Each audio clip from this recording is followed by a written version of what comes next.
सुनू हमर बात।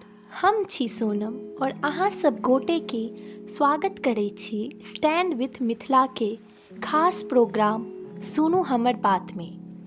आइसँ नित दिन अहाँ सब लेल आनैत रहब नव नव मैथिली कंटेंट और ई कंटेंट के माध्यम से याद करब गांव घर संगहि दिन दुनिया ज्ञान विज्ञान।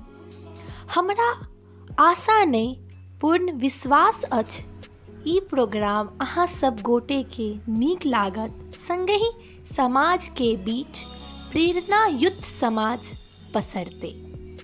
चूँकि हम बात करब खेत खरियान के, घर आंगन के, गांव शहर, सरकार, खेल कूद, शिक्षा दीक्षा और वेशभूषा, और बात करब मिथिला के चमकैत सपना के। ता आओ सब गोटे सुनै छी मिथिला के बात। और अहाँ सब गोटे से अनुरोध अछि कि हमर प्रयास अहाँ सबके नीक लागल हुए तो शेयर अवश्य करू। धन्यवाद। जय हिंद, जय मिथिला।